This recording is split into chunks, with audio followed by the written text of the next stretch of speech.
Hi, hello, வணக்கம். நான் உங்கள் ஜேகே. வெல்கம் டு துயில் பாட்காஸ்ட்.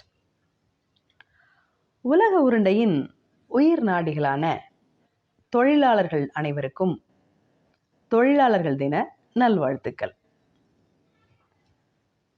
ஒரு ஸ்பெஷல் எபிசோடில் உங்கள் எல்லாரையும் சந்திக்கிறதுல எனக்கு ரொம்ப ரொம்ப சந்தோஷம். தொழிலாளர்கள் தினம், மே தினம், இதனுடைய வரலாறை பற்றி தெரிஞ்சுக்கலாமா? நாம் இன்னைக்கு வாழ்ந்துகிட்டு இருக்கிற இந்த நவீன யுகம் ஆண்டாண்டு காலமாக உழைத்து கொண்டிருக்கிற பாட்டாளி வர்க்கத்தின் வேர்வை துளிகளால் கட்டமைக்கப்பட்டிருக்கு. இவர்களுக்கான ஒரு தினம் அப்படிங்கிறது எவ்வளவு கொண்டாட்டமாக இருக்கணும். ஆனால் மிகுந்த போராட்டங்களுக்கும் வழிகளுக்கும் பிறகுதான் வரலாறு தொழிலாளர்களுக்குன்னு ஒரு தினத்தையே கொண்டாட அனுமதிச்சது. 19ஆம் நூற்றாண்டு நாடுகள் ஒன்றை முந்திக்கிட்டு தொழில்துறையில் ஜாம்பவான்களாக முயன்றுகிட்டு இருந்த காலம். முதலாளிகளால் தொழிலாளர்கள் சக்கையாக பிழியப்பட்டாங்க.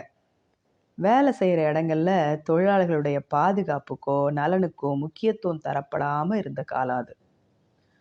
சர்வசாதாரணமாக 18லேருந்து 20 மணி நேர வேலையை தொழிலாளர்கள் மீது நிர்பந்திச்சாங்க.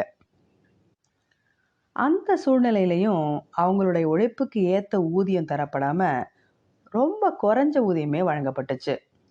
இந்த அநியாயத்தை எதிர்த்து தொழிலாளர்கள் அமெரிக்காவில் போர்க்கொடி தூக்குனாங்க.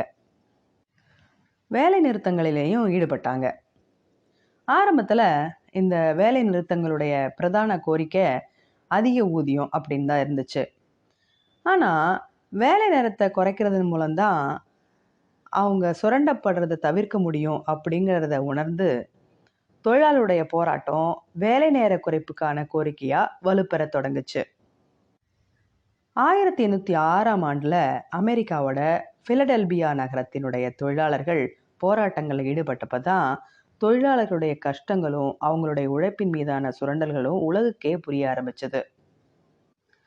இந்த நகரத்தினுடைய இயந்திர தொழிலாளர்கள் ஆரம்பித்த சங்கம் தான் உலகத்தோட முதல் தொழிலாளர்கள் சங்கம் அப்படிங்கிறது வரலாறு. தொழிலாளர் வர்க்கத்தினர் 1820 அப்புறம் 1830ஆம் ஆண்டுகளில் 10 மணி நேர வேலை நேரம் அப்படிங்கிற கோரிக்கையை வகுத்து நிர்வாகத்துக்கிட்ட போராடினாங்க. வேன் ஃபியூரன் தலைமையிலான அமெரிக்க அரசாங்கம் தன்னுடைய முதல் படியை எடுத்து வச்சது. அதன்படி அரசாங்க ஊழியர்களுடைய வேலை நேரம் 10 மணி நேரமாக குறைக்கப்பட்டுச்சு. ஆனால் தனியார் நிறுவனங்களில் வேலை செய்கிறவங்களுக்கு இது எந்த விதமான பலனையும் கொடுக்கல.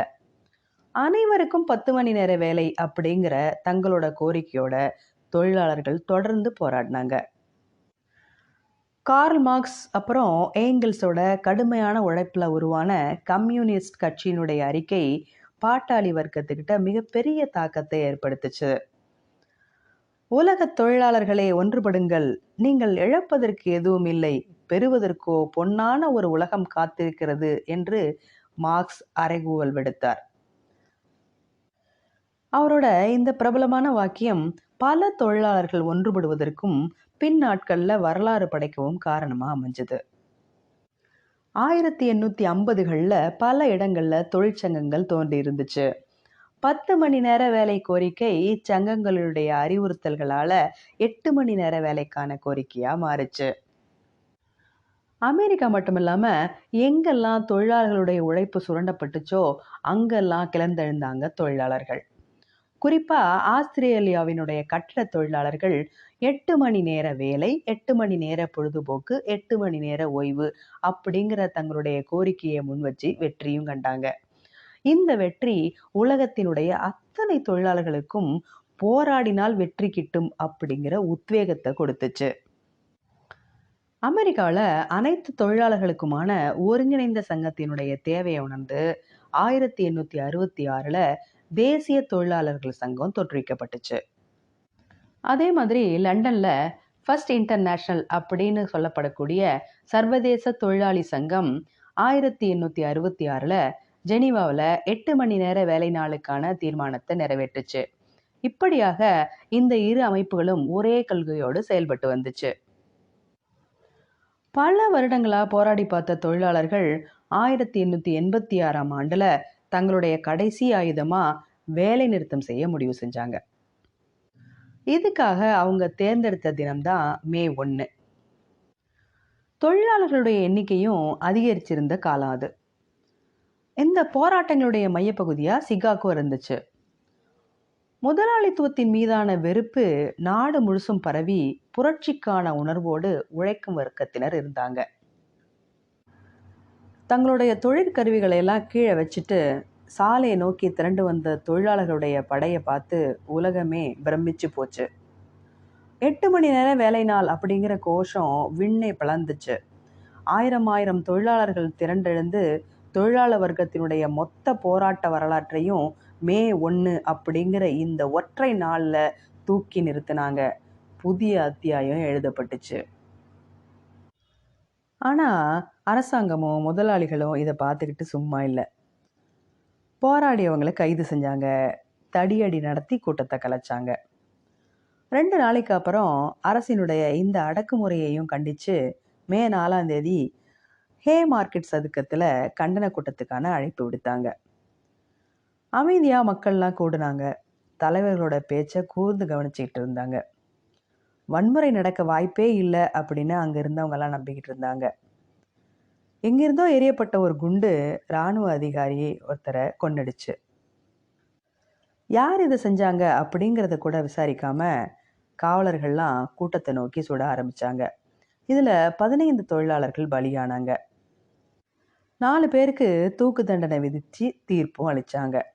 இந்த சம்பவம் தொழிலாளர்களுடைய போராட்ட வரலாற்றுல மிக முக்கியமாக கருதப்படுது. ஃபர்ஸ்ட் இன்டர்நேஷனல் கலைக்கப்பட்டு சோசியலிச மற்றும் தொழிலாளர் கட்சிகளால 2ஆம் இன்டர்நேஷனல் தோற்றுவிக்கப்பட்டுச்சு. 1891ஆம் ஆண்டுல நடைபெற்ற 2ஆம் இன்டர்நேஷனலின் தீர்மானத்தின்படி மே 1ஆம் நாள் சிகாகோ போராட்டத்தை சிறப்பிக்கும் வண்ணம் சர்வதேச தொழிலாளர்கள் தினமாக அறிவிக்கப்பட்டுச்சு. தொழிலாளர்களுடைய உழைப்பை உலக மக்கள் அனைவரும் அறியும் நாளாக இந்த நாள் பார்க்கப்பட்டுச்சு. தற்போது 80 நாடுகளுக்கு மேல் மே 1ஆம் தேதியை தேசிய விடுமுறையா அறிவிச்சிருக்காங்க. தொழிலாளர்கள் போராட்டத்தில் கவனம் ஈர்த்த அமெரிக்கா செப்டம்பருடைய முதல் திங்கள்ல தொழிலாளர் தினத்தை கொண்டாடிட்டு வருது.